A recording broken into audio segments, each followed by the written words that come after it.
Sebelum masuk ke cerita, aku pengen kenalin nih salah satu hosting. Hosting ini sangat favorit nih buat gue. Kenapa bisa gue bilang ini favorit? Karena hosting ini bisa menghasilkan cuan. Namanya apa? Namanya First Story. Nah, buat kalian nih yang nggak tahu First Story itu apa, jadi ini adalah platform palu gada baru yang paling keren, lengkap, dan mudah untuk membuat, mendistribusi, dan mengelola podcast kamu. Di First Story ini kalian bisa menggunakan fitur-fiturnya 100% gratis.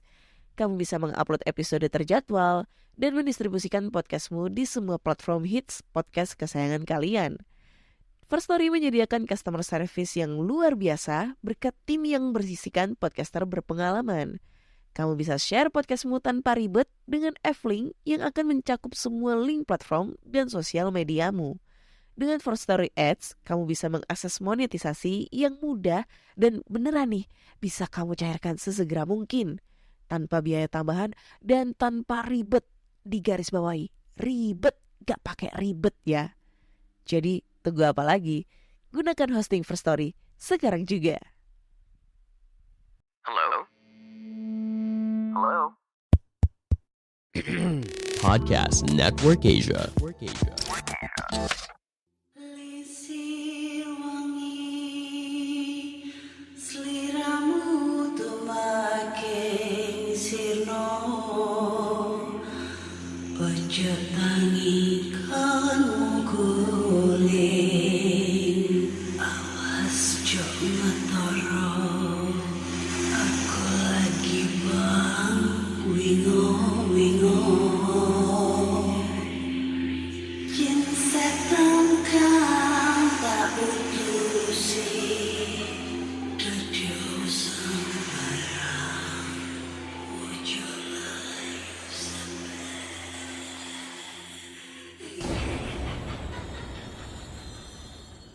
Hai Rek, ya apa kabar? Ketemu lagi dengan aku si Ana di podcast kisah horor.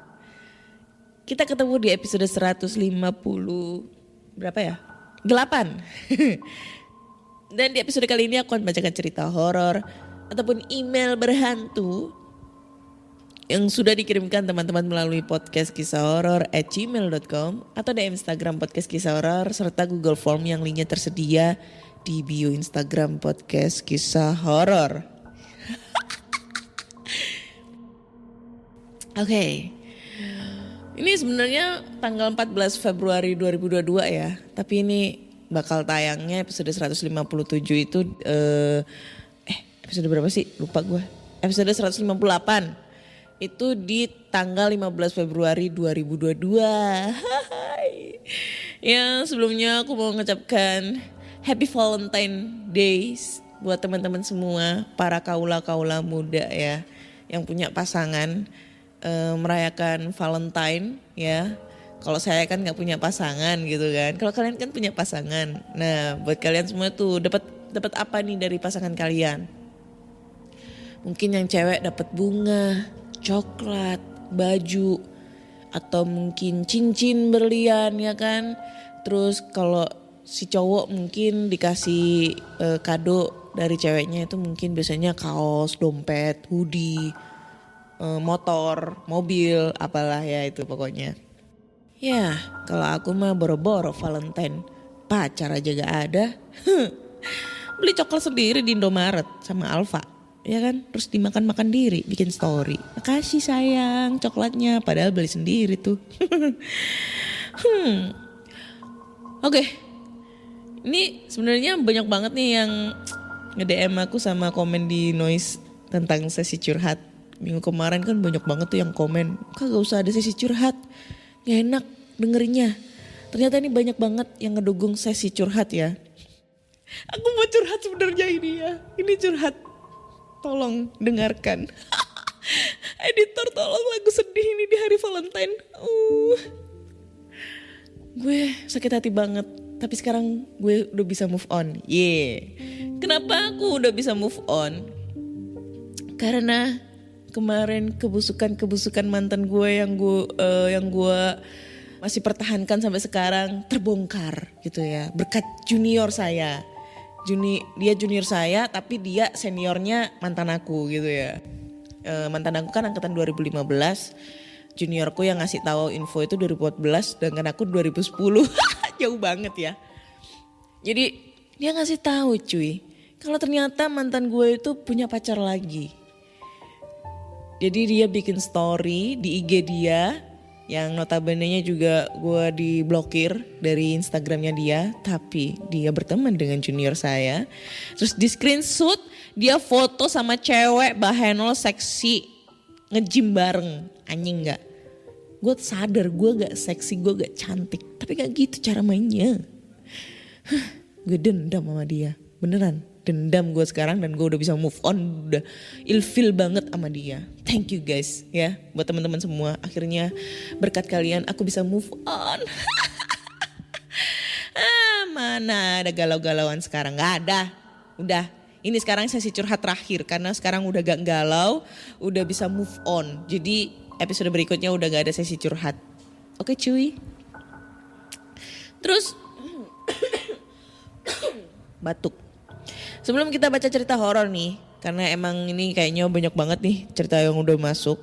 Seperti biasa, aku akan membacakan komentar yang ada di Noise. Ini ada 7 komentar di episode 157. Mari kita bacakan. Yang pertama, Pertamax. Ya, lu kira ini Pertamina gitu, Pertamax, Pertalite, Premium. Premium udah gak ada sekarang, solar adanya. Terus komentar kedua dari Agasti.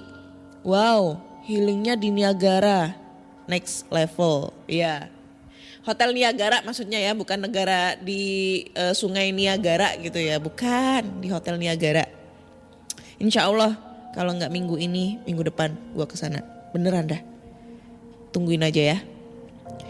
Terus komentar ketiga, nggak apa-apa kak, sesi curhat adalah ciri khas. Udah gak ada curhat sekarang, udah buyar curhatnya. Karena sekarang udah bisa move on. Jadi episode berikutnya gak ada sesi curhat ya.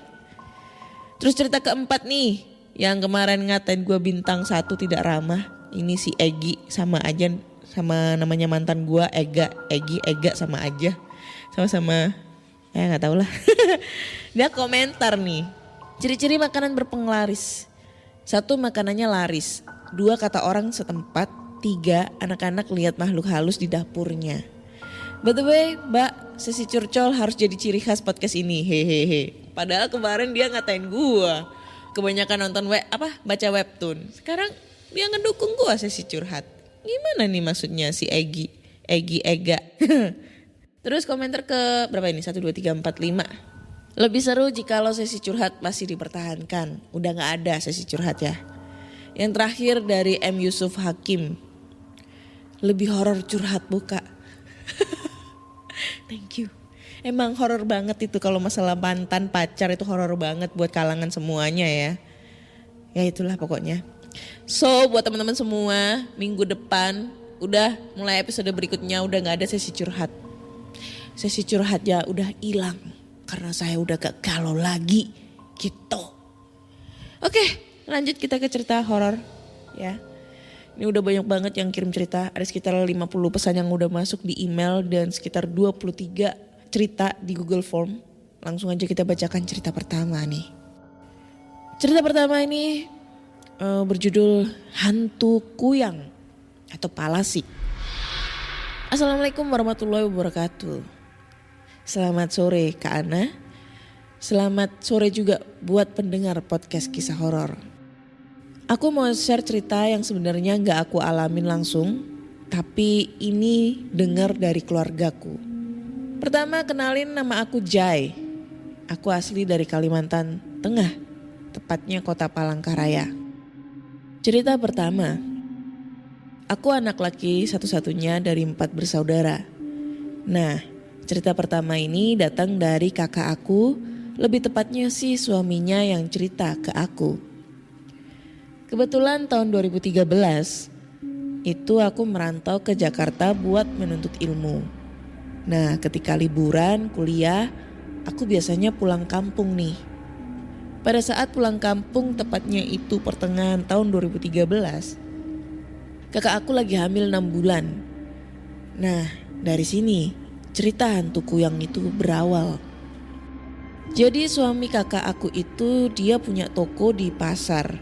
Biasanya kerja dari pagi, pulangnya itu sore.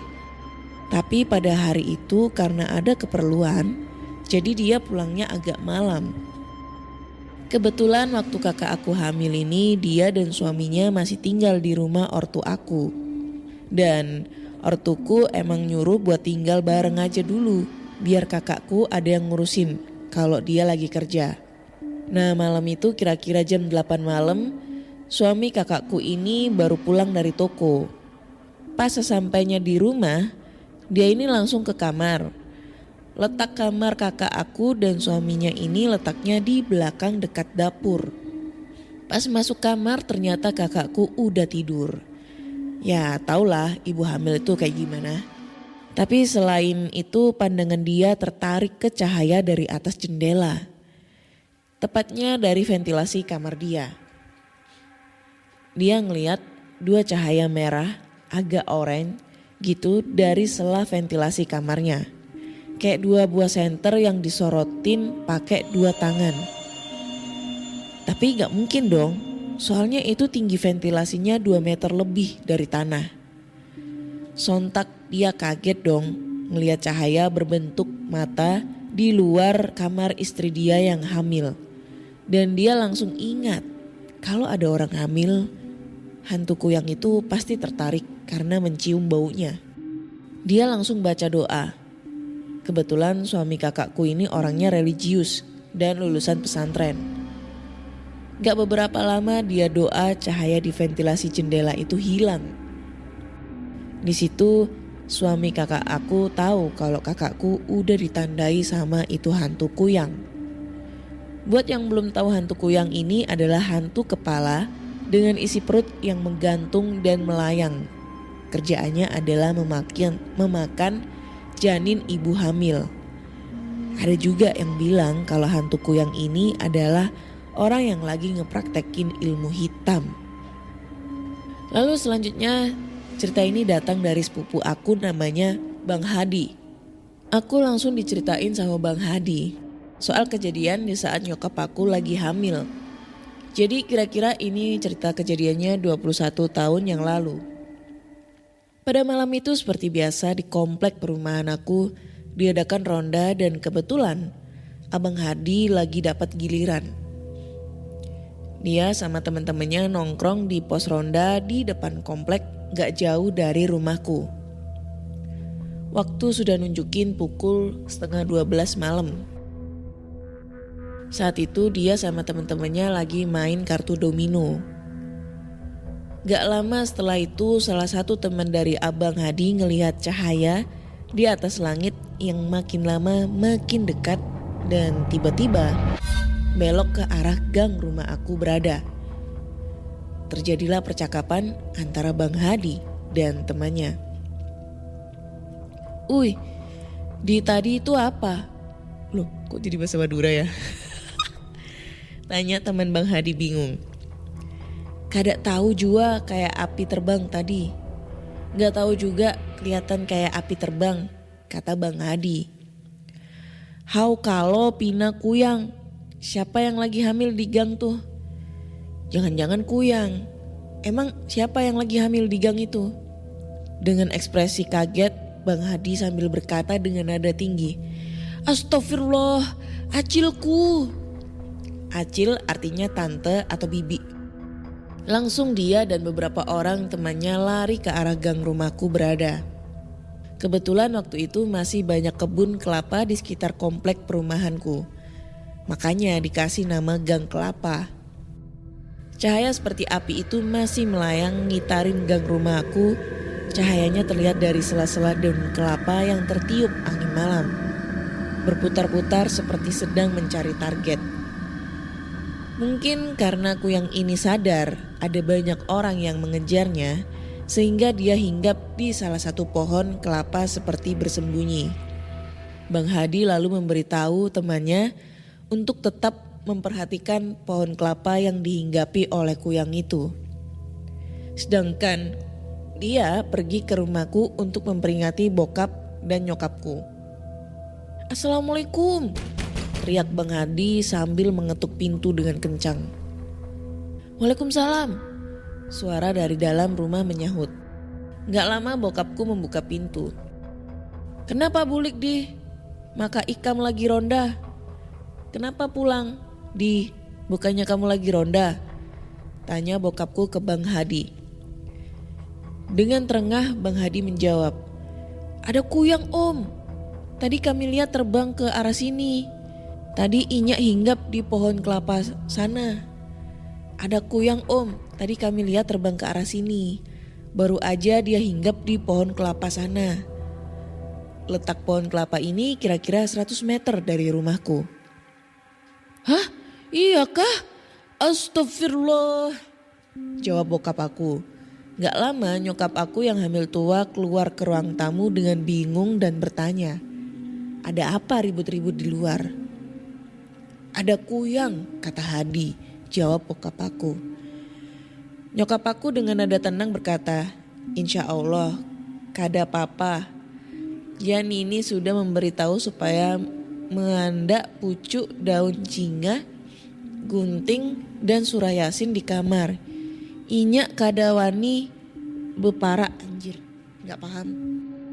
Artinya gak apa-apa, nenek udah ngasih tahu untuk menaruh penangkal supaya dia gak berani mendekat. Bang Hadi pun merasa tenang mendengar perkataan nyokapku. Gak lama setelah itu Bang Hadi kembali ke teman-temannya yang sedang memantau di dekat pohon kelapa itu dan melihat cahaya itu pergi menjauh ke arah kali yang lumayan jauh dari rumahku. Dan 1 bulan setelah kejadian itu aku pun lahir dengan selamat. PS, kenapa nenek aku bisa tahu penangkal kuyang akan aku ceritakan di cerita selanjutnya ya Kak. Terima kasih sudah dibacakan. Wassalamualaikum warahmatullahi wabarakatuh. Thank you. Siapa tadi? Jai buat ceritanya ya tentang kuyang. Ini kayaknya udah cerita keberapa ya orang kirim cerita tentang kuyang. Aku selama di Surabaya ini ya, gak tahu ya di Jawa ya, terkhususnya di Surabaya belum pernah ngedengar cerita tentang kuyang berada di Surabaya. Kebanyakan kuyang itu yang aku tahu itu di Kalimantan, di Sulawesi, di Sumatera ya, tapi dengan sebutan beda-beda. Aduh, agak sengau lagi ngomongnya. Pindeng cuy, pilek belum sembuh-sembuh. Terus kalau di Bali itu bisa dibilang kayak leak ya. Leak juga bisa perumpamaan seperti itu. Jadi benar, emang kalau ini udah dijelasin juga ya, yang terkhususnya emang kuyang ini hantu khas Kalimantan ibaratnya ya. Jadi sebenarnya dia bukan hantu sih, tapi lebih ke manusia yang lagi mempraktekkan ilmu hitam, yang ibaratnya dia berguru ilmu hitam. Mungkin dengan, kalau ini biasanya kuyang itu identik dengan perempuan gitu. Dan tujuannya dia mempelajari ilmu tersebut supaya 1 awet muda, 2 umur panjang gitu. Kayak hidup abadi gitu ya. Terus yang ketiga yang jelas pasti mendapatkan kekayaan kayak gitu. Makanya dia berubah jadi kuyang. Nah, ciri-cirinya kuyang nih kalau gua taunya dari ada teman aku yang orang Kalimantan juga. Itu dia kalau misalnya kalian lihat ada cewek, entah itu siapa aja lah pokoknya cewek, dia jalan keluar, maksudnya lagi di luar gitu, di pasar atau dimanapun dia berada, tapi posisinya itu panas banget, terik panas matahari, tapi dia pakai shawl. Nah, bisa jadi dia kuyang gitu. Karena di lehernya ini ada tanda kayak kayak garis gitulah melingkar di leher. Karena emang kalau kuyang itu kan dia lepas dari badannya kan. Cuma ada kepala sama jeroannya. Itu kalau kalian tangkap, kalian bisa jual itu jeroannya itu. Hati dijual di rumah sakit harganya 2,1 M. Ginjal ada 2 cuy, kalau sehat semuanya dijual bisa dapat Pajero Sport 3 ya, dapat Pajero Sport 3. Terus apalagi jantung dijual, lebih mahal lagi anjir. Kalian bisa dapat rumah gedong di Citraland. Terus mata dijual juga itu mahal banget. Pokoknya kalian kalau misalnya ketemu kuyang, kalian harus kejar itu kuyang. Jangan sampai lepas. Jual semua organ tubuhnya. Kaya kalian. Gak usah ngepet, gak usah main kripto. Udah, kripto lagi anjlok. Kita jual organ tubuh kuyang. Kita berburu kuyang. Kuyang. Ya. Itu deh.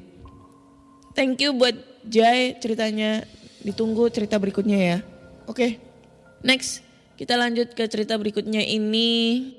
Wah, cerita gunung cuy. Udah lama banget kita gak mendapatkan cerita gunung ya. Oke, langsung aja karena ini kayaknya ceritanya panjang banget. Kamu lagi mau mengembangkan podcast kamu, tapi bingung caranya bagaimana? Mulai dari sisi performance-nya, menentukan rate konten kamu, sampai bagaimana cara memonetisasinya. Nah, coba deh cek Podmetrics. Podmetrics adalah platform yang bisa membantu kamu untuk lebih mudah melihat performa konten podcastmu. Lalu melalui Podmetrics, kamu juga bisa menentukan rate podcastmu melalui data yang tersedia. Serta bisa juga memonetisasi kontenmu dengan champion-champion dari brand yang cocok dengan podcastmu. Bahkan, Podmetrics juga bisa membantumu untuk mendapatkan inspirasi dalam membuat iklan pada podcastmu dengan contoh iklan yang sudah tersedia. Nggak ketinggalan juga, sekarang Podmetrics juga ada fitur Pod Earnings dengan berbagai metode pembayaran. Sehingga memudahkan kamu untuk mendapatkan penghasilan dari Podmetrics. Jadi, kalau kamu seorang podcaster, pastikan kamu mendaftar Podmetrics dengan memakai Podmetrics referralku. Klik langsung aja podlink yang ada di deskripsi box dalam episode ini. Hai Kak Ana, saya Ryu dan kedua teman saya, Dian dan Sony, berangkat dari Surabaya ke Probolinggo pada Selasa malam. Sampai di pos Baderan sekitar pukul 7 pagi. Karena saya ada tugas kantor untuk mencari tahu tentang sejarah Gunung Argopuro dan Dewi Rengganis. Jadi sebelum mendaki, saya dan Dian singgah ke rumah tokoh masyarakat di sana. Nanti akan diceritakan tentang sejarah Gunung Argopuro dan Dewi Rengganis dari buku lama sesepuh. Sekitar pukul 10 pagi, kami bertiga memulai pendakian dari jalur Baderan.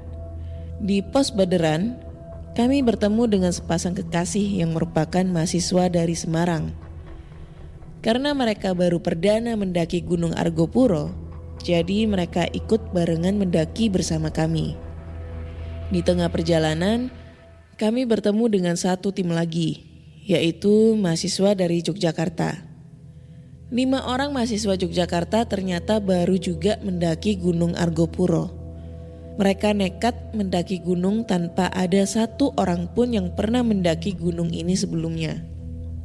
Akhirnya mereka juga ikut bergabung bersama kami dengan total 10 orang. Karena beberapa teman mengalami cedera dan kondisi fisik yang kurang fit, akhirnya kami sampai di mata air 1 sekitar pukul 6 sore. Di pelataran mata air 1, kami bertemu dengan 2 pendaki asal Depok yang juga baru pertama kali mendaki Gunung Argopuro. Kami langsung mendirikan tenda dan memasak untuk makan malam. Di pelataran mata air 1 penuh dengan 4 tenda dari 4 kelompok masing-masing. Malam pertama di Gunung Argopuro sungguh membuat saya merasa kedinginan. Karena sepanjang perjalanan hujan turun dengan derasnya. Dan karena bergegas ingin sampai, saya tidak menggunakan raincoat. Malam itu tidak ada hal-hal aneh yang terjadi dan kami menikmati malam itu dengan makan dan tidur untuk memulihkan tenaga, melanjutkan perjalanan di hari kedua. Rabu pagi, hari kedua pendakian dimulai sekitar pukul 10 pagi. Karena banyak orang, persiapan perjalanan juga agak molor. Kami berjalan beriringan. Untungnya jalur dari mata air 1 ke ke mata air 2 hanya satu arah saja. Jadi mudah bagi saya untuk jalan duluan sendirian. Sekitar 2 jam, akhirnya saya dan Sony sampai di mata air 2. Namun, lagi-lagi kami harus menunggu teman-teman lain di belakang. Satu persatu teman-teman akhirnya sampai. Hingga 1 jam berlalu. Semuanya sudah berkumpul di mata air 2. Kami akhirnya memutuskan untuk makan siang di mata air 2 sambil mengisi bekal air minum. Sekitar pukul 1 siang, kami kembali melanjutkan perjalanan. Saya sarankan kalau naik gunung jangan rame-rame. Nunggunya kelamaan kalau rame-rame. Hehehe. Beberapa kali kami di barisan depan harus menunggu semua teman-teman di belakang terlihat. Karena tidak ingin mereka tertinggal jauh. Hingga akhirnya kami sampai di pelataran Cikasur sekitar pukul 5 sore. Selama perjalanan beberapa kali hujan turun. Kali ini saya tidak ingin basah kuyup konyol lagi dan sigap menggunakan raincoat. Tim kami memilih mendirikan tenda di bekas bangunan rumah yang beratap. Sedangkan 3 tim lainnya mendirikan tenda di tanah kosong tak jauh dari tenda kami. Malam pun membawa aura dingin di Cikasur.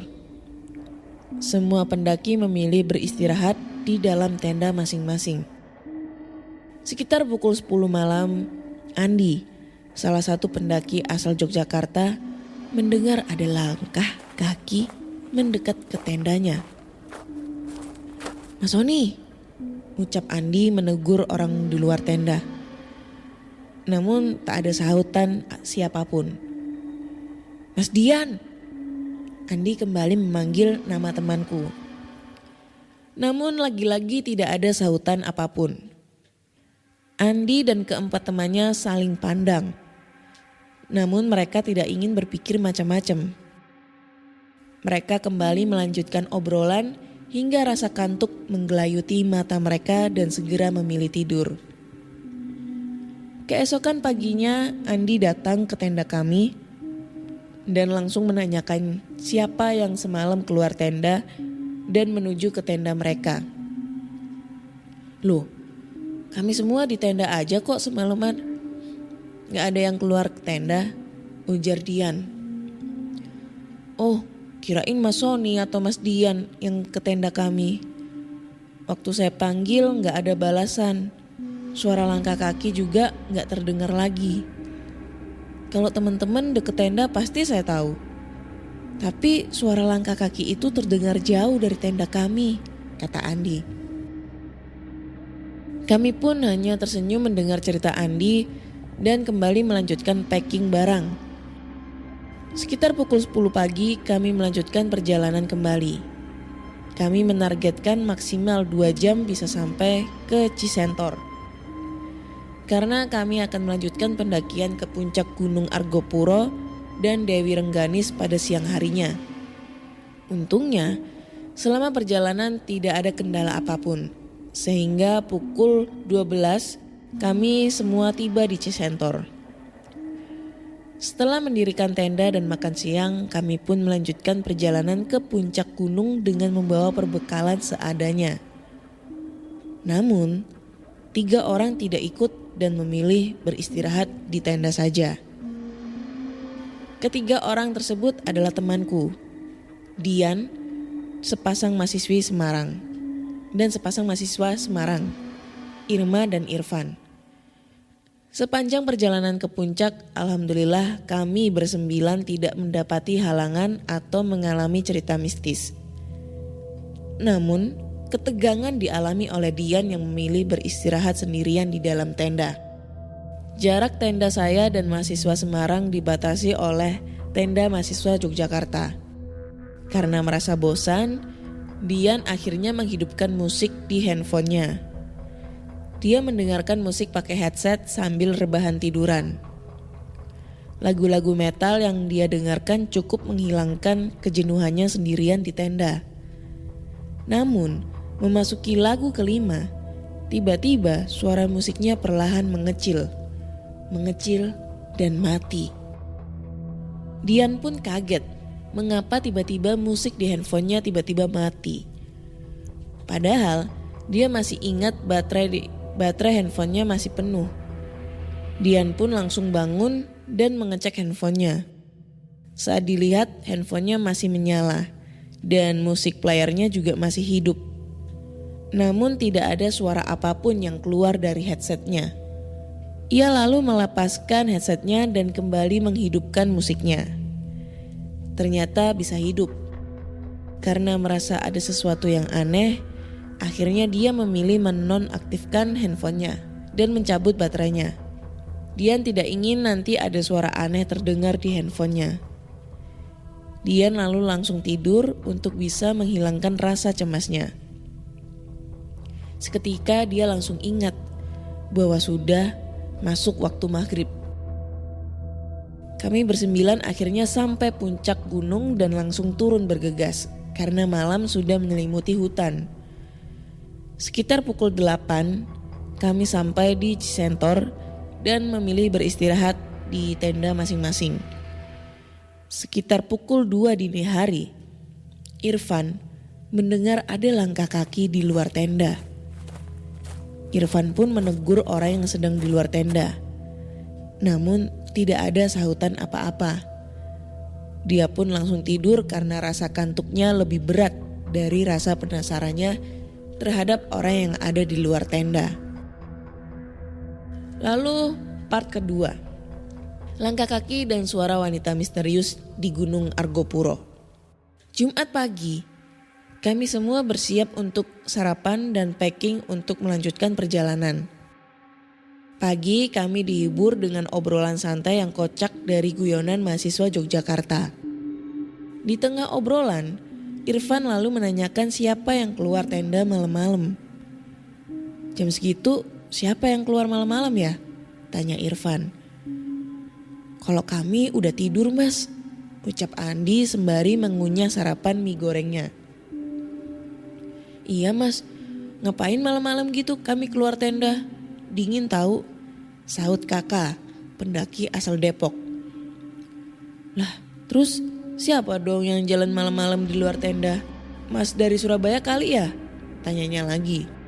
Enggak ah, kami tidur pula semalam, ujar Sony. Ya udahlah, gak usah dibahas lagi. Habis ini kita langsung packing ya. Karena kita akan menginap di Taman Hidup. Jangan sampai kita kemalaman di jalan. Apalagi lewat hutan ke Taman Hidup, lanjut Sony. Sepertinya pukul 10 pagi menjadi waktu yang pas setiap kami memulai lagi pendakian. Perjalanan ke Taman Hidup memang melelahkan. Karena melewati berbagai bukit menanjak. Sekitar pukul 5 sore, kami semua akhirnya sampai ke pelataran Taman Hidup. Karena musim hujan, jadi kami tidak bisa mendirikan tenda di dekat bibir danau dan memilih ngecamp di pelataran Taman Hidup di dalam hutan. Karena Jumat malam adalah malam terakhir kami di gunung bersama-sama, akhirnya Sony, Irfan, dan kelima mahasiswa Yogyakarta memilih menikmati malam di depan tenda sambil bercerita-cerita. Saya dan Dian memilih tinggal di dalam tenda sambil bercerita-cerita. Tiba-tiba Dian memanggil nama Sony. Mereka mengobrol di depan tenda mahasiswa Yogyakarta yang jaraknya di ujung kiri pelataran. Sedangkan tenda saya di ujung kanan pelataran, tepat di samping kayu pohon yang tumbang. Sony, kamu ya? Ucap Dian di sela perbincangan kami. Lah, kan Mas Sony lagi di luar ngobrol sama temen-temen, ucapku. Emang kenapa mas panggil-panggil nama Mas Sony? Tanyaku penasaran. Aku barusan dengar suara langkah kaki di sebelah tenda kita, kata Dian. Oh mungkin suara hewan aja kali, jawabku. Aku gak mau suasana di dalam tenda jadi beda kalau percakapan itu dilanjutkan. Lalu kami kembali melanjutkan perbincangan lain soal masa-masa pendakian gunung saat kuliah. Sementara itu Sony dan teman-teman asyik ngobrol dan ketawa cekikikan karena cerita konyol dari salah satu mahasiswa Yogyakarta. Tiba-tiba mereka mendengar ada langkah kaki berlari dari danau masuk ke hutan. Mereka langsung terdiam dan saling melirik satu sama lain. "Hewan kali itu," ucap Sony. Dan semua hening. Agar suasana tidak kaku, Sony kembali melanjutkan obrolan dan cerita serunya tentang hal-hal lucu. Karena malam semakin larut, mereka akhirnya memilih kembali ke tenda masing-masing. Irfan, yang tendanya tepat berada di depan tendaku, langsung berjalan ke arah tendanya. Saat dia berjalan mendekati tendanya, dia merasa ada seseorang berjalan di belakangnya. Namun saat ia menoleh ke belakang, tidak ada siapapun di belakangnya. Teman-teman lain sudah masuk ke tenda masing-masing. Irfan pun kembali berjalan ke tendanya. Namun, lagi-lagi dia merasakan ada seseorang di belakangnya. Karena merasa takut, Irfan berjalan cepat dan langsung membuka resleting tendanya. Sialnya, resleting tendanya macet dan suara langkah kaki di belakangnya semakin dekat ke dirinya. Irfan pun merasakan ketakutan yang luar biasa. Saat suara langkah kaki itu hampir dekat darinya, resleting tenda akhirnya terbuka dan Irfan langsung loncat ke dalam tenda tanpa membuka alas kakinya. Irfan langsung menutup resleting tenda tanpa berani melihat keluar tenda. Setelah melepas sandal dan meletakkan di sudut tenda, Irfan langsung masuk ke sleeping bag. Sedangkan Irma sejak tadi sudah tidur pulas. Mas, bangun mas." Suara wanita itu langsung membangunkan Irfan dari tidurnya. Irfan pun langsung bangun karena mendengar suara Irma membangunkannya. Saat badannya sudah duduk, Irfan melihat Irma sedang tertidur pulas di sampingnya, bahkan menghadap membelakangi Irfan. "Mah, kenapa bangunin aku?" kata Irfan setengah mengantuk. Irfan lalu melirik jam tangannya dan sudah pukul 2 dini hari. Namun Irma tetap tak bergeming dan masih tidur terlelap. Irfan pun menggoyangkan badan Irma untuk membangunkannya. Namun Irma masih tidur dengan pulasnya. Karena melihat Irma tak bangun-bangun, Irfan pun kembali melanjutkan tidurnya. Belum sampai 30 menit dia memejamkan mata, suara wanita itu kembali membangunkannya. Mas, bangun mas." Irfan pun bangun dengan perasaan kesal. Kenapa Irma kembali membangunkannya? Saat sudah terbangun dan kembali melihat Irma, tidak ada respon apapun. Posisi Irma malah tidak berubah seperti saat pertama kali Irfan terbangun. Seketika bulu kuduk Irfan berdiri karena suara itu ternyata bukan berasal dari Irma. Ketakutan Irfan semakin menjadi saat dia melihat ada bayangan berdiri di depan tendanya lalu berjalan menjauh. Irfan segera membaringkan tubuhnya dan masuk ke dalam sleeping bag. Di belakang tendanya dia mendengar ada banyak langkah kaki, terdengar jelas dan riuh. Irfan pun ketakutan di dalam sleeping bag-nya. Dia berusaha memejamkan matanya agar bisa tertidur. Namun, suara berisik di belakang masih saja terdengar. Tak lama kemudian suara berisik tersebut hilang. Irfan pun lega dan kembali tertidur pulas. Belum lama ia tertidur, suara wanita itu kembali terdengar dan membangunkannya. Irfan kembali merasakan ketakutan. Kali ini ketakutannya luar biasa. Karena suara itu jelas sekali terdengar dari sampingnya. Irfan membaca seluruh ayat-ayat pendek yang ia ingat berulang kali sampai akhirnya ia bisa tertidur. Sabtu pagi, kami semua sudah memulai aktivitas di luar tenda. Namun hanya Irfan yang belum menampakkan hidungnya. Irfan masih tidur ya? Tanyaku. Iya, dia tidurnya pules banget.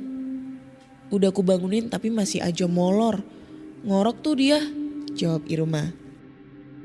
Tak lama kemudian Irfan keluar tenda dengan mata yang masih terlihat sembab. Ia lalu mengambil makanan yang sudah disediakan Irma. 1 jam kemudian kami segera bersiap untuk turun gunung melewati jalur Bremi. Sekitar 3 jam perjalanan kami sampai ke pos Bremi. Setelah semuanya membersihkan diri dan berganti baju, kami pun bercerita tentang serunya pendakian. Wah, gila. Semalam saya dibangunin wanita. Kirain itu suara Irma, gak taunya bukan. Suaranya juga beda. Saya sampai gak bisa tidur. Mungkin baru jam 5 subuh bisa tidur, ucap Irfan. Ah, yang bener Van. Di taman hidup ya? Tanya Andi. Iya, pas kita bubar habis ngobrol di depan tendamu, waktu ke tenda saja saya diikutin dari belakang. Pas noleh ke belakang gak ada siapapun. Apesnya lagi, horor gitu. Resleting tenda macet lagi. Mana tambah cemas saya, lanjut Irfan. Mendengar itu semua langsung tertawa. Saat menaiki mobil charteran menuju ke kota Situbondo, saya dan Dian memilih duduk di kursi depan. Tepat di samping sopir taksi. Nama Pak sopirnya adalah Pak Alim, nama samaran. Kami berdua bercerita tentang kisah mistis saat pendakian. Pak Alim langsung senyum-senyum mendengar cerita kami. Menurutnya, apa yang kami alami selama pendakian belum apa-apa dibandingkan cerita pendaki sebelumnya. Kamu masih mending, suara musiknya mati aja. Lah, ada pendaki lain gitu juga malah lebih serem. Waktu mendengar musik dari handphonenya, tiba-tiba musiknya mati. Lalu lagunya hidup lagi. Tapi bukan musik di handphonenya, namun lagu sinden Jawa gitu yang gak ada di handphonenya, ucap Pak Alim. Sama juga, pendaki itu mendengarkan musik di Cisenter waktu maghrib. Makanya kalau lagi maghrib atau sendirian jangan dengerin musik, nanti bisa terdengar lagu lain, lanjut Pak Alim. Kalau suara perempuan itu, ya mungkin aja temenmu dibangunin sama Dewi Rengganis, kata Pak Alim. Tapi saya emang ngerasa Pak, di hutan menuju ke taman hidup itu auranya beda, kataku. Ya asal kita gak macam-macam aja selama pendakian, insya Allah gak akan terjadi hal aneh. Kalau denger gitu aja ya sebagai pengalaman kalian aja, asal bisa pulang dengan selamat, lanjutnya. Lanjut ke cerita part 3 Kak. Di mana-mana orang jahil itu pasti ada balasannya. Terutama di gunung. Pak Alim pun menceritakan beberapa pendaki yang bertingkah jahil saat mendaki gunung Argopuro. Aku bertemu dengan beliau setelah turun dari jalur Bremi dan mampir ke pos pendakian Situbondo. Pendakian gunung Argopuro memang memakan waktu yang cukup panjang. Karena jalurnya yang panjang juga. Ada 2 puncak di sana, yaitu puncak Dewi Rengganis dan puncak Argopuro. Tapi kata saudaraku, sebenarnya ada 3 puncak. Tapi aku cuma bisa ke 2 puncak itu aja. Gak terlalu ngoyo sampai ke 3 puncak sekaligus. Jadi ada cerita salah satu pendaki yang jahil dan membawa barang dari gunung yang seharusnya tidak boleh dibawa pulang. Sebut saja namanya Aji. Dia mendaki bersama teman-temannya yang lain. Selama pendakian, tidak ada kejadian aneh atau rintangan saat pendakian. Semuanya berjalan mulus. Haji dan teman-temannya bisa mencapai 2 puncak gunung tersebut. Lalu mereka turun gunung dan pulang ke rumah masing-masing. Setelah Aji pulang ke rumah, dia langsung sakit-sakitan. Demam tinggi yang tak kunjung berkesudahan. Meskipun dibawa ke dokter, namun sakitnya Aji tetap saja berkelanjutan. Orang tuanya sampai putus asa dengan kondisi Aji yang tiba-tiba sakit setelah turun gunung. Aji masih segar bugar setelah turun gunung, namun berbeda dengan kondisinya sekarang. Lalu ayahnya menanyakan perihal perjalanannya di Gunung Argopuro. Dari cerita Aji, dia tidak menceritakan hal aneh yang terjadi selama pendakian. Tapi ayahnya masih ngotot kalau pasti ada apa-apa sampai Aji jatuh sakit seperti ini. Bahkan kata dokter, tidak bisa mendeteksi apapun sakitnya Aji ini. Akhirnya Aji pun jujur dan menceritakan semuanya. Saat di puncak Dewi Rengganis, dia mengambil batu yang ada di puncak tersebut. Rencananya batu tersebut akan dibuatnya batu cincin. Karena saat itu sedang musim batu aki dan Aji pun tertarik membuat batu cincin yang berbeda dari batu cincin yang sedang tren. Sontak ayahnya pun langsung naik pitam dan memarahi Aji. Tindakan konyol Aji inilah yang dipercaya membuat kondisi Aji memburuk. Tak lama kemudian ayah Aji ke Kabupaten Situbondo dengan membawa batu tersebut. Dia lalu menemui Pak Alim dan menceritakan semuanya. Ayah Aji, anak saya seminggu lalu turun gunung dan membawa batu yang diambilnya dari puncak Dewi Rengganis. Lalu dia sakit-sakitan. Makanya saya bawa batu ini kemari agar anak saya bisa sembuh. Lalu Pak Alim menjawab, "Iya Pak, tidak boleh membawa apapun yang berasal dari gunung. Jadi saya harus gimana sekarang Pak? Batu ini harus dikembalikan ke asalnya Pak. Kalau anak Bapak tidak sanggup, Bapak yang harus membawanya kembali ke tempatnya. Bapak harus mendaki gunung dan mengembalikan batu itu ke tempatnya." Setelah itu ayah Aji ditemani Pak Alim langsung mendaki Gunung Argopuro melalui jalur Bremi. Sesampainya di puncak Rengganis, ayah Aji langsung meletakkan batu itu dan langsung turun pulang. Ayah Aji lalu pulang ke rumahnya untuk melihat keadaan anaknya. Tak disangka kondisi Aji mendadak membaik dan sembuh dari penyakitnya. Lalu cerita lainnya juga datang dari tim pendaki lainnya. Entah karena apa, setelah turun gunung, 2 orang pendaki dari satu tim tersebut mengalami kesakitan yang luar biasa. Pak Alim pun bingung kenapa sepasang kekasih ini kondisinya berbeda dan aneh. Pak Alim lalu menyuruh mereka berendam di waduk di kaki gunung jalur Bremi Situbondo selama beberapa jam. Dia takutnya sepasang kekasih ini telah melakukan hal tak senonoh saat pendakian dan terkena imbasnya setelah turun gunung. Setelah mereka direndam beberapa lama, akhirnya kondisi mereka berangsur pulih dan bugar. Lalu lanjut ke part terakhir Kak. Ini cerita baru terjadi sekitar bulan lalu, waktu temen aku naik Gunung Argopuro. Mereka naik berlima, 2 cewek, Sari, Mika, dan 3 cowok. Memulai pendakian dari jalur Bremi, Kabupaten Situbondo. Hari pertama, mereka memulai pendakian pada pagi hari. Namun entah mengapa, mungkin karena jalannya santai, akhirnya mereka kemalaman di jalan. Mereka pun memutuskan membuka camp darurat di jalur yang masih jauh dari taman hidup. Malam pertama biasa aja, bahkan masih diselimuti semangat yang membara untuk mendaki lagi. Meskipun mereka harus merasakan dinginnya suhu gunung ditambah hujan yang mengguyur dengan derasnya. Hari kedua mereka tetap bersemangat untuk mendaki.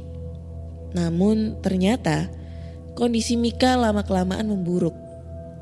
Akhirnya mereka beristirahat di jalur. Mereka mencari tempat yang agak luas agar tubuh Mika bisa beristirahat dengan leluasa. Namun ternyata sudah 1 jam Mika tertidur, tidak tampak ada gerakan tubuhnya. Teman-temannya yang melihat tubuh Mika kaku tanpa ada satu gerak pun akhirnya cemas. Mika seperti orang pingsan. Bahkan saat tubuhnya digerak-gerakan, Mika tetap tak bergeming, seperti orang yang hilang kesadaran. Barulah saat Sari menampar wajah Mika berkali-kali, akhirnya Mika tersadar dari tidur panjangnya. Mika pun merasa tubuhnya sungguh lelah dan dia hanya tidur sebentar aja. Apa yang dirasakannya ternyata sangat berbeda dengan yang dilihat oleh teman-temannya. Masih edisi kemalaman. Akhirnya mereka memilih membuka camp di Cemoro 5, puncak hutan yang lumayan menyeramkan buat aku. Malam pun semakin larut dan mereka berlima memilih tidur di satu tenda yang sama. Lalu Sari pun bermimpi. Mimpi yang sangat menyeramkan. Dalam mimpinya pintu tenda Sari terbuka di saat mereka sedang asik mengobrol di dalam tenda. Tiba-tiba dari luar tenda ada sosok pria yang sangat dikenal Sari. Namun saat Sari terjaga dia tidak ingat siapa pria yang dikenalnya tersebut. Pria yang di luar tersebut tiba-tiba masuk ke dalam tenda dengan cara melompat. Pria tersebut melompat dan menerkam Sari. Lalu Sari pun berteriak meminta tolong. "Sari, Sari, bangun!" teriak Arman. Masih mengigau meminta tolong dan berteriak dengan volume yang besar. "Sari, bangun Sari!" Mika membangunkan Sari sambil menggoyangkan tubuh Sari. Akhirnya Sari terbangun dari mimpi buruknya. Wajah Sari penuh dengan peluk keringat. Begitu juga dengan tubuhnya. Walau suhu di puncak Cemoro 5 itu sangatlah dingin. Keempat temannya pun terjaga karena terbangun mendengar suara teriakan Sari. Wajah Sari terlihat pucat dan ketakutan. Beruntung itu hanya mimpi saja. Sari dan teman-temannya akhirnya kembali melanjutkan tidur. Tak lupa Sari pun membaca doa tidur dan ayat-ayat pendek agar tidurnya bisa nyenyak. Hari ketiga, mereka akhirnya sukses mencapai ke puncak Dewi Rengganis dan Argopuro. Lalu mereka turun ke Cisentor. Dua orang teman pria Sari, Arman dan Budi, berjalan paling depan. Sedangkan Sari berada di tengah menunggu kedua temannya yang masih berada di belakang.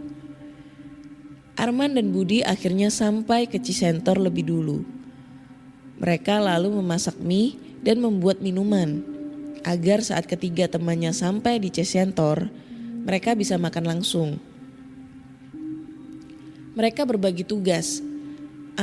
Arman mengambil air di kali Cisentor sedangkan Budi masak di pondokan Cisentor.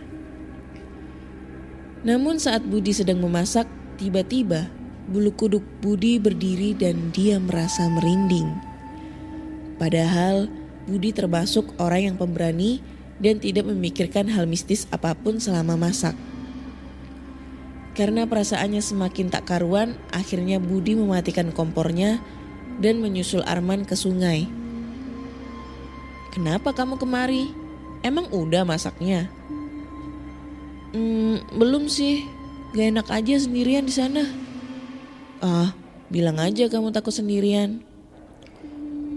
Budi hanya melempar senyum yang lebar. Mereka berdua kembali ke pondokan Cisentor, memasak dan menunggu ketiga temannya.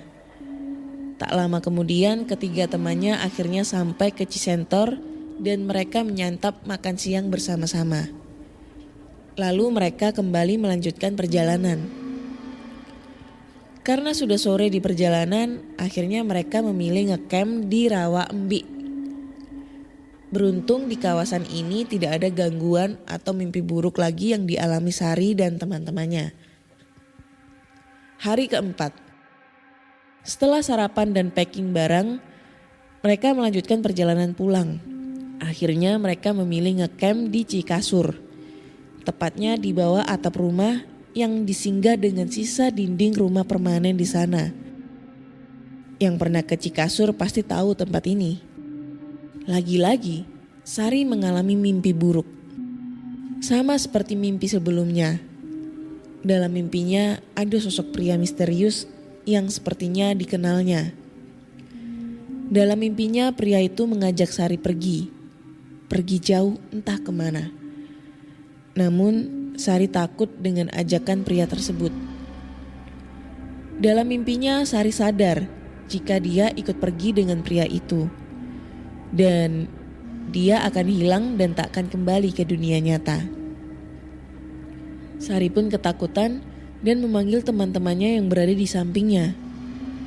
Namun sayangnya teman-temannya tidak mendengar panggilannya. Akhirnya Sari berteriak-teriak meminta tolong dan menolak ajakan pria tersebut. Sari ketakutan dan berusaha agar tidak diajak pergi oleh pria tersebut.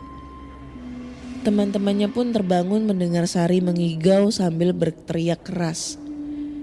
Mereka akhirnya membangunkan Sari yang masih terus mengigau ketakutan. Sari pun terbangun dengan wajah yang pucat ketakutan dan peluh yang kembali membasahi wajah dan tubuhnya.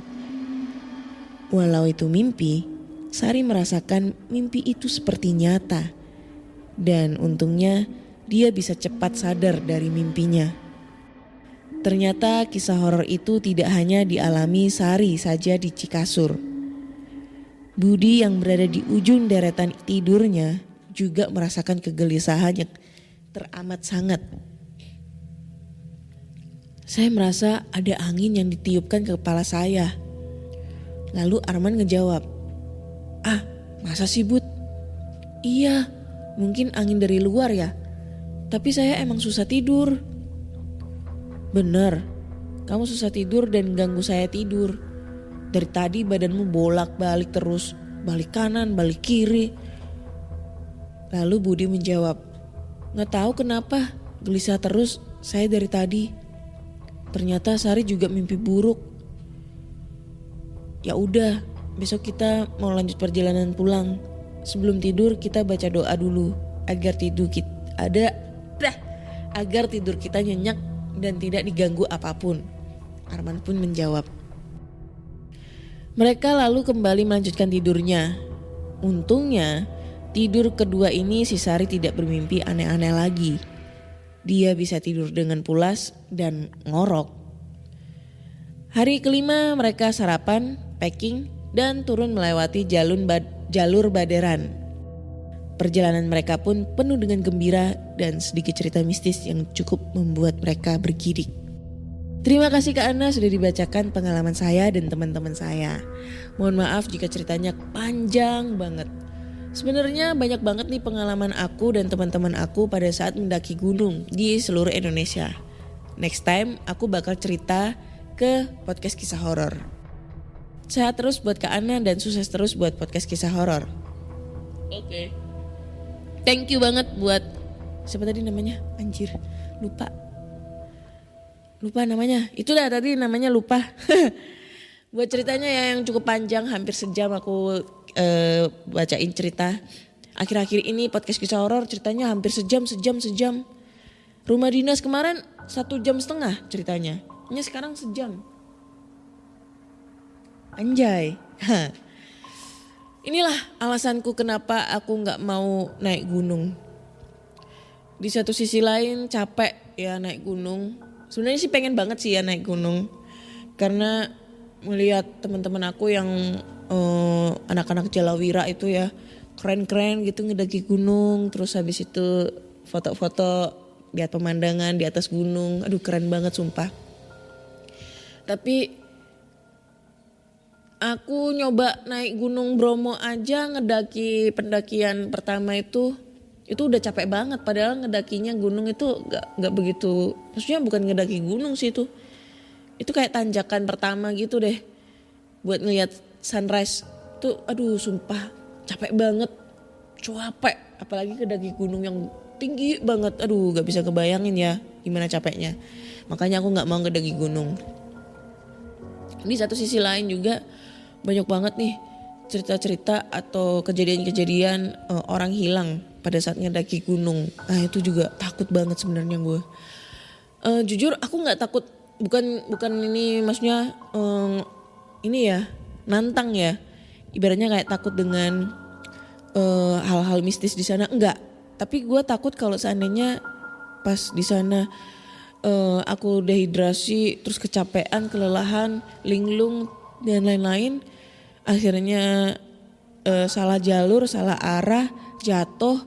Nah itu dah, gue takut banget sumpah. Kayak kejadiannya si Torik ya, yang di Gunung Piramid itu. Nah itu ngewanti-wanti sampai sekarang itu nggak pengen naik gunung. Banyak banget sebenarnya ajakan dari teman-teman buat ngedaki gunung, sampai aku dirayu itu dibeliin sepatu apa itu buat ngedaki Eiger yang mahal banget biar bisa aku ngedaki. Dia kayak ngasih apa ya, pantangan gitu.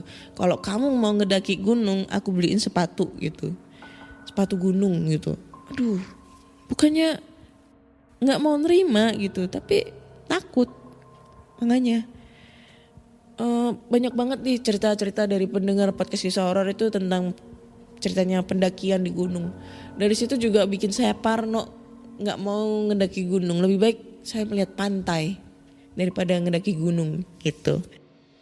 Oke, kayaknya cukup sekian dulu cerita di episode 158 ini ya. Udah 1 jam aku nemenin kalian semua. So buat teman-teman semua, jika kalian pengen berbagi cerita, kalian bisa langsung aja kirim cerita kalian ke podcastkisahhoror@gmail.com atau di Instagram Podcast Kisah Horor serta Google Form yang linknya tersedia di bio Instagram Podcast Kisah Horor. Gak apa-apa ceritanya panjang nih. Ini akhir-akhir ini ceritanya yang kirim cerita ke Podcast Kisah Horor itu panjang-panjang nih ceritanya. Banyak banget. Duh sampai capek gue yang bacainnya ya, tapi seru. Nah itu gak apa-apa, kirim aja. Terus jangan lupa dengerin terus Podcast Kisah Horor di Spotify, Google Podcast, Apple Podcast, serta di Noise. Jangan lupa tinggalin komentar kalian di Noise di setiap episode, karena nanti bakal aku bacain nih komentar kalian. Dan jangan lupa juga kasih bintang 5 untuk Podcast Kisah Horor di Spotify. Karena di Spotify sekarang kalian udah bisa ngasih rating buat podcaster-podcaster kesayangan kalian. Gitu. Ya bintang 5 nih buat PKH nih ya. Thank you semua udah dengerin sampai detik ini. Saya Ana undur diri dan bye-bye.